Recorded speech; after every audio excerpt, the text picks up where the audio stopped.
آپ کی تحریر میں نے پڑھی ہے تو چند وضاحتیں ہیں اس بارے میں، امید ہے اس سے آپ کا ذہن صاف ہو جائے گا، اور بہت سے علماء ہو سکتا ہے بدگمان ہو رہے ہوں میرے بارے میں، کیونکہ ان کے سامنے پوری صورتحال نہیں ہے کہ اس محترم نے شرارت کی کیا ہے۔ جو اہل حدیث عالم آئے تھے نا، غیر مقلد، اس نے شرارت کیا کی ہے۔ ہوا یہ تھا کہ بہت دنوں سے انہی کا کوئی اہل حدیث تھا، عامی آدمی، جو میرے پیچھے پڑا ہوا تھا کہ ہمارے ایک مناظر ہیں، آپ سے مناظرہ کرنا چاہتے ہیں، مناظرہ کرنا، اور پھر شور شرابہ کر کے نا محلے میں ایک شور مچایا ہوا تھا کہ یہ مفتی صاحب میرے سامنے بیٹھ نہیں سکتے، مناظرہ کر نہیں سکتے۔ تو میں نے کہا ٹھیک ہے، آ جاؤ، ان کو لے آؤ، بیٹھ کے بات کر لیتے ہیں اور طلاق ثلاث پر بات ہوگی۔ تو وہ جو ان کا اہل حدیث بندہ تھا اس نے کہا ٹھیک ہے، لیکن جب یہ بات ان مناظر صاحب تک گئی ہے تو انہوں نے کہا نہیں، 3 طلاق پر بات نہیں ہوگی۔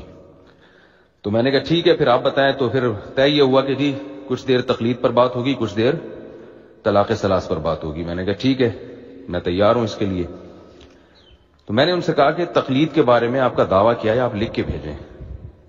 تو وہ جو دعویٰ لکھ کے بھیجتے اس میں سقم تھا۔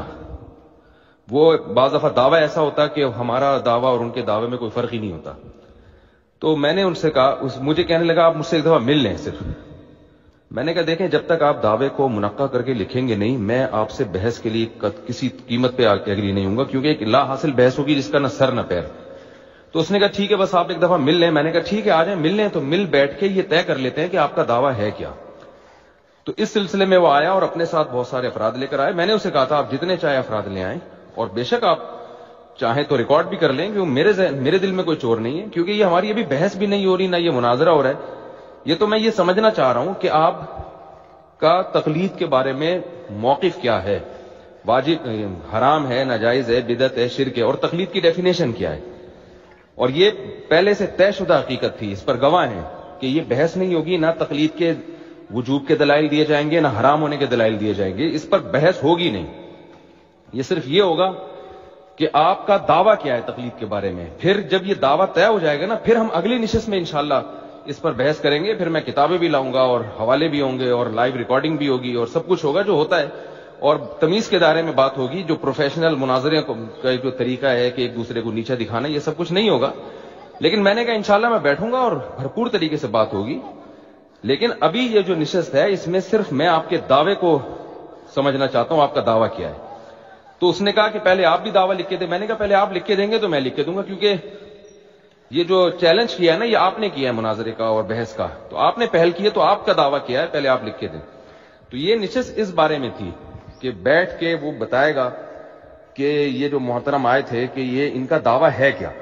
تو انہوں نے جب یہ دعویٰ کیا کہ بغیر دلیل کے کسی کی بات کو ماننا یہ تقلید ہے، مجھے پتا ہے بغیر دلیل کے نہیں، بغیر مطالبہ دلیل کے کسی کو فالو کرنا تقلید کہلاتا ہے، لیکن اس نے جو تعریف کی کہ بغیر دلیل کے کسی کو فالو کرنا، تو میں نے اس پر ایک اشکال کیا کہ اگر تقلید یہ ہے تو تابعین نے، صحابہ کے فتاوی بہت سارے ایسے ہیں جو بغیر دلیل کے فالو کیا ہے، اس میں وہ پھنس گیا۔ تو ہمارا یہ بحث ہی نہیں تھی کہ قرآن کی آیتیں کیا ہیں، تفسیروں کے حوالے کیا ہیں، اور کس آیت کی تفسیر میں کیا مطلب لکھا ہے۔ میں تو اس سے پوچھ رہا ہوں کہ آپ پہلے مجھے بتاؤ کہ تقلید کیا ہے۔ اگر یہ تقلید ہے جسے آپ تقلید کہہ رہے ہو، تو تابعین نے صحابی کی جو تقلید کی ہے، جس کو آپ حرام کہہ چکے ہو، ناجائز کہہ رہے ہو میرے سامنے، تو اس کی لاجک کیا بنے گی؟ تو اس کو وہ 1.5 گھنٹہ گھماتا رہے۔ تو ظاہر ہے پھر مجھے غصہ آیا کہ میرا ٹائم تم نے ویسٹ کیا، تمہارے پاس بھی بات ہے نہیں کرنے کے لیے، اور تم بیٹھ کے تفسیروں کے حوالے۔ تو اس موقع پر میرا غصہ ایک فطری چیز ہے، اور اس نے دھوکہ بھی دیا کہ لائیو ریکارڈنگ کی، حالانکہ میں نے لائیو کی اجازت نہیں دی تھی اس کو، صرف ریکارڈنگ کی اجازت دی تھی، اور اس کی مقصد یہی تھا کہ جذبات میں کوئی ایسی بات میری زبان سے نکل جائے تو میں اس کو ایڈٹ کر سکوں۔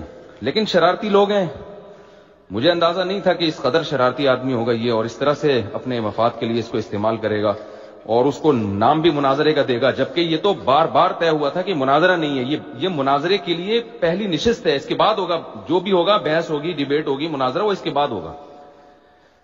تو جب میں نے دیکھا کہ یہ تو رخ چینج ہو رہا ہے، تو ظاہر ہے بار بار مفسرین نے لکھا ہے، تو میرے منہ سے نکل گیا بھاڑ میں جائے مفسرین کو۔ تو حاشا وکلا، ہرگز میری نیت مفسرین کی توہین نہیں تھی، میں یہ تصور بھی نہیں کر سکتا، لیکن وہ الفاظ بہرحال غلط تھے، جس پہ میں سب حضرات سے معذرت خواہ ہوں، جتنے بھی ہمارے اکابر ہیں، علماء ہیں، تو میں اپنے بزرگوں کی، اکابر کی توہین کا تصور بھی نہیں کر سکتا۔ لیکن وہ ظاہر مجاز بحث سے مضاف ہے نا، مفسرین کا مطلب تو یہ جو ان کے حوالے ہیں یہ بھاڑ میں جائیں، کہ یہ ٹاپک نہیں ہے ابھی، میں تو آپ سے آپ کے دعوے کی تنقید کرنا چاہ رہا ہوں.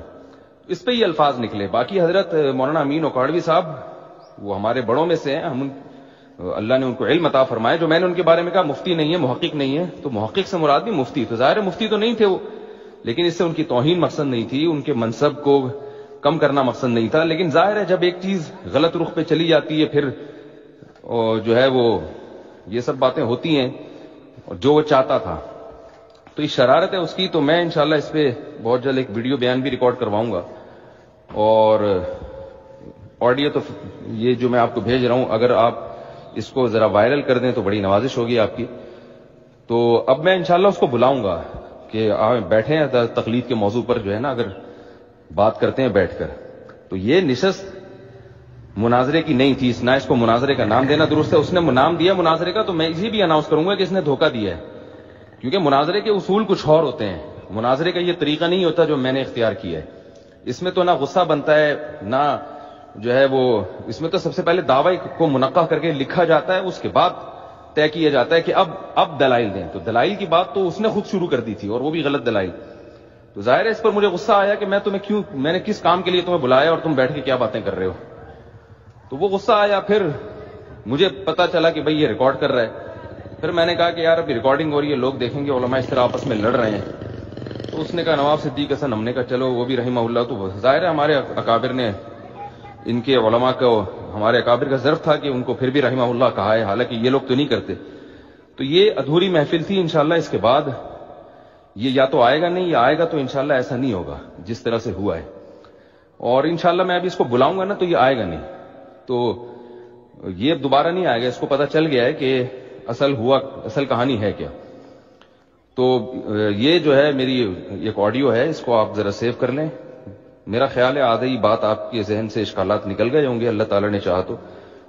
اور اس کے بعد بھی مزید کوئی کنفیوژن ہے تو آپ مجھ سے براہ راست پوچھ سکتے ہیں. اللہ تعالیٰ جزائے خیر دے آپ کو.